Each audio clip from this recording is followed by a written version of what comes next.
Creatures of the night, I am out of my coffin early in the day to talk about the results from night 2 of New Japan G1 Climax 35. And when I told y'all we needed prayer for the boys, where were y'all? We are at night 2 and we're literally starting to show off with Gabe Kidd in crutches coming over to the ring. And I was like, what the fuck are we doing so early like this? He's coming over to the ring, and I mean, I remember from last night when he finished his match with Takeshita, he did need help, but I wasn't really thinking like, oh, I just think, because a lot of times people just walk with people to the back and they're helping them or whatever, but you're never thinking that like the next night they're going to come back and say that they can't compete. Now, Gabe comes out there. He's not crying or anything, not like me. And he is, telling the fans that, he really wanted to give this his all. And especially since for this episode, for night 2, he's supposed to go against Zack Sabre Jr. in the main event. And he was like, I want it to be 2 UK guys going at it and representing in Japan and all that stuff. But he had to forfeit for the night. So, he does say that, his knee's fucked up or whatever, and he had his knee wrapped. But he had his knee wrapped when I saw him last week on Collision. He had his knee wrapped at All In as well. So I didn't think anything of it. And during the match with Takeshita, he didn't really seem to be struggling or anything. So, like I said, I was a little surprised to see this. But he does say that he was just forfeiting for the night, and he's not saying that he's out for the rest of the tournament. Now, their next show for night 3 will be on Tuesday, and he's thinking that if I give it a couple of days and rest my knee, that I'll be okay to continue. And let's just be honest, this is wrestling we're talking about. It's not like this where it's just like, oh, I'm just gonna take a couple of days off and I'm gonna be fine. If you're injured and you're like super, like really, really injured, then maybe there is nothing that we can do. I think he's just waiting it out to see what happened. We saw this happen a few weeks ago with Goto. He did that match with Zack Sabre Jr. and then he was supposed to be on, what show he was supposed to be on after that? The July 5th or July 4th show. And they said that he was going to miss the next show. But then after that, they literally announced that we won't be seeing Goto for whatever time because he's injured. And I think that's what's going to end up happening with Gabe Kidd. Now, depending on the severity of his injury, he may not have to vacate the title. We're doing the G1 right now. There's no title defenses or anything going on. So if he just have to sit out just for the tournament, then we probably don't have to worry about him vacating the title. And like I said, that's just depending on the severity of the injury. Oh my God. This is one of those things where it's like wrestling. It's unpredictable. It really is. And although we love to see the G1, we love to see these type of tournaments. I prefer this type of tournament style over elimination style, but it's easy to get injured. You're constantly having matches very frequently. And, it's not like AEW where it's like on a weekly basis type of thing. This is literally every few days you're back in the ring, and it's very tedious for them, And whatever situation is for Gabe, I hope he's okay. And I hope we don't have to hear about other injuries as well. And I know this is one of those things where a lot of the guys in this tournament were probably shook and just like, oh shit, like, I hope I don't get injured, or they may not speak up. If they are injured, they'll just end up working through it regardless. And wrestlers, they're just like that, where they're just gonna keep pushing no matter what the situation is. So, I said it yesterday, my video yesterday, that hopefully no injuries, like hopefully no more injuries, and maybe Gabe Kidd will be able to continue. If not, we're still hoping for speedy recoveries, and maybe he won't have to vacate the global championship, but we'll see. Oh my God. Look, give me a minute. So now let's talk about the results of the show. So for Block A, we started off with Tanahashi with Cullum Newman. This was actually pretty quick. I think this is the shortest match of the night. Cullen Newman, when I tell you, Tanahashi was like, look, my knees are cooked, and I'm going to make sure your knees are cooked for this match too, so I can get a win. So Tanahashi was being pretty aggressive when it comes to Cullen's knees, and I thought that was so interesting because he's pretty much on that boat his damn self. Not enough for him to take the win, though. Cullen Newman ends up getting his first 2 points here. So Tanahashi did get 2 points last night, and he ends up losing here. Block B, we had Shota Umino and Drilla Maloney. Drilla, Lord have mercy, I don't have to say it every single time, but that's a beautiful man. Shota Umino, I'm not gonna lie, he did kind of impress me here tonight. I thought he looked absolutely amazing. They had for a while they were just slapping the shit out of each other and just seeing who's gonna be the last one standing. I was kind of impressed with Shota here tonight. And Drilla, I wasn't sure where they were going with it, but he ends up getting 4 points, so he ends up taking the win, which I was cool with. This is one of the better matches of the night for me. So 4 points for Drilla. After this, we do have Ryohei Oiwa going against Oleg Boltin. And I was just like, Ryohei, it's not happening again. You got your win last night. It's not happening again. Oleg Boltin didn't have any points, but he ended up getting his 2 points, winning this match here. This match was, okay, 2. After this, oh my God, Ren Narita going against Yoshihashi. Ren Narita comes out first. He's waiting for Yoshihashi. Yoshihashi is trying to be all cute and everything with the gear, walking down to the ring. And Ren was just like, fuck it, I'm not waiting for you to get into the ring, and starts beating him up. And ends up throwing him onto like an empty section of chairs or whatever. They were saying on commentary that House Torture ended up buying that whole section so they can beat up people and beat up wrestlers in the crowd or whatever they're talking about. And he ends up beating up Yoshihashi and throws him onto all them chairs, and he goes back into the ring. Mind you, the bell never rung because they never actually made it into the ring or anything.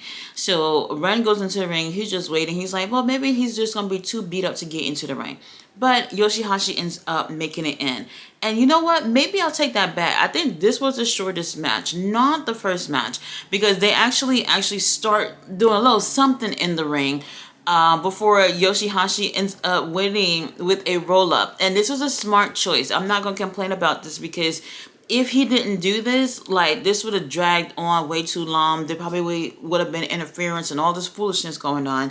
So he made sure it got done really quick after the bell had run, because Ren Narita was really trying to get that W. Yoshihashi with 4 points now in Block B. Now we have Sonata versus David Finlay.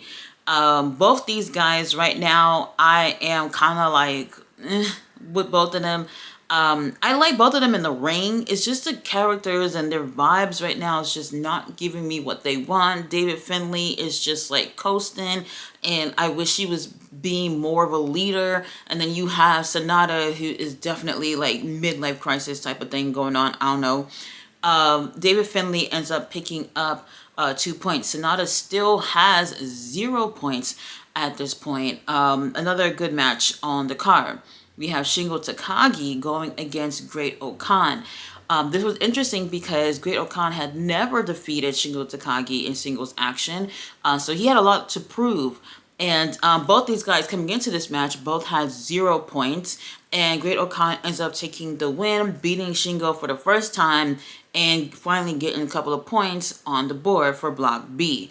Now, we do also have Yoda Tsuji. Lord have mercy. They were even talking about, oh, that's not Yoda, that's his twin. I was like, what the fuck y'all talking about on commentary? What the hell?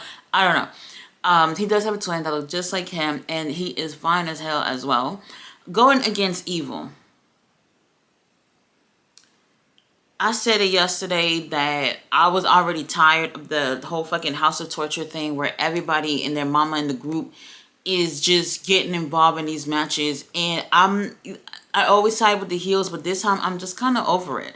If they had started where Evil was like losing several matches, and they were getting like towards like halfway of the tournament, and then realizing that he may not have like a good chance of winning, and then they started popping up and getting involved in the matches to just to make sure that Evil can, advance to the finals. Then maybe I would have understand. But right off the bat, they had already started with night one with the group coming out there. And then here we are with night two, where it's literally Yoda Suji going against the whole House of Torture. And I was so fucking annoyed with this. I really was. Like, this match tonight was a little bit longer than Evil's match yesterday. But Yoda Suji is literally going against the members that were there. They literally had Don Fale walking on Yoda Suji's back. Like, I was like, get your big ass off him. I couldn't even believe it. I was just annoyed. And typically I don't care about interference, but I just wish that it just didn't seem so repetitive at this point. We're literally at night two and I'm over it. Evil ends up taking another win, so he has 4 points. Yoda already has 2 points, so he can still bounce back up on the scoreboard. But still, I don't know if at some point somebody's gonna say something about House of Torture, and maybe they'll just be like no interference or whatever. I don't know if that's gonna end up happening somewhat in the future. For Block B, we had Konosuke Takeshita and El Phantasmo. This is like, how many times did they face each other this year? I think this is the 3rd time this year that they face each other, maybe 4th. And I want to say this before I continue. Every time we find out a wrestler is injured, people want to look at the last match that they did and point fingers at the person that they wrestled last. They're doing that right now with Adam Cole and Kaya Fletcher, and now they're doing that with Takeshita and Gabe Kidd, because Takeshita was the last person who faced Gabe Kidd, and then all of a sudden, Gabe is injured now, and they're sending hate their way. Like, stop doing this shit. We don't truly know what it was that injured these wrestlers, and sometimes they are getting into match injured from God knows how many matches before, and they're just working on these lingering injuries and just making it worse. So sending hate to these wrestlers where we don't truly know like what exactly caused these injuries is just so stupid, and it's so annoying. I don't understand why fans feel like they just have power to just point fingers and blaming people. It's just so tiring at this point. I really don't like that shit. Now, like I said, Takeshita, El Phantasmo, they've had a few matches this year. And I think out of all the matches that they've had, this one somehow was the best one that they've had. And I think I understand, the titles was on the line in the previous matches that they had. But this one is different. Like, for them, it's not just like, this is just a tournament. Like, it's a big deal for them to win this actual tournament. So they really want to make sure that they end up getting the points, which I totally understand. Like, it's such a flex to be able to say, I am a G1 winner. Like, who wouldn't want to say that? And to go forward to go to Wrestle Kingdom for the IWGP World Heavyweight Championship. I was very surprised to see El Phantasmo take the win. I actually thought that Takeshita looked better in this match compared to El Phantasmo. So I actually thought it was going towards Takeshita, but it actually didn't go that way. El Phantasmo ends up taking the win, so he gets his first 2 points on the board. Takeshita already has 2 points, and it's still anyone's game.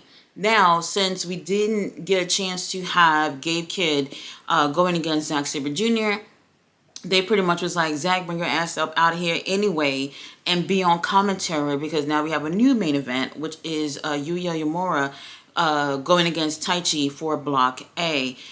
So Zack Sabre Jr. is doing commentary, and he didn't talk as much as I wish he did. I mean, he talked, but I wish he was being a little bit more of a chatterbox, kind of like me. And I would have liked that. I don't want to say he's kind of funny in a way. I just wanted to hear a little bit more coming from Zach on commentary. But whatever, he's not a commentator. He's just out there because he gotta do something. So they told him to bring his ass up out of here. He comes out with a t-shirt, shorts, and some flip-flops, and he got the title on him, looking cute, and he's on commentary. This main event was amazing. Honestly, like, it really screamed main event to me. And I know, like, there was a lot of pressure on them because they I'm pretty sure before this whole show came up, they didn't know that they were going to be in the main event. So there was a lot of pressure for them to really go out there and put their best foot forward. Since the night one, both Taichi and Yuya Uemura gave the best matches so far, and this was no exception. And I thought that they were just absolutely on fire. Taichi, who did lose going against President Tanahashi the night last night, ends up picking the win here. Any one of these guys that would have won would have been just fine with me.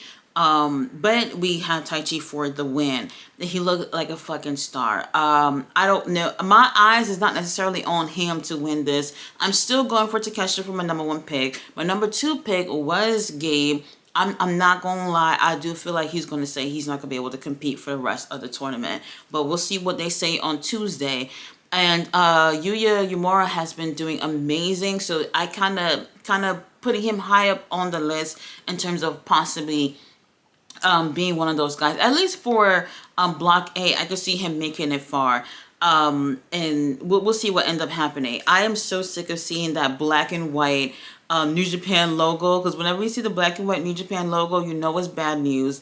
And I just don't want to see it again. But honestly, I actually do expect seeing this again when they say that Gabe Kidd will not be able to compete. Like, literally night 2, you have to forfeit. I don't know how you're going to make it until August 17th, bro. I don't see it going that far. But speedy recovery is for Gabe, whether he gets to continue or not. And this time, y'all, I'm really hoping that no one else get injured. We hate hearing about the injuries, and a lot of these guys, this is so important for them. Even if everybody's not going to win. There can only be one winner, obviously. However, this is everyone's dream to at least participate in this and to see how far that they can get in a competition like this. And I just don't want to hear about anyone else being injured. You guys, thanks so much for watching my review. I'll see you guys next week on updates for New Japan and AEW, Ring of Honor, and all that good stuff. See you guys then.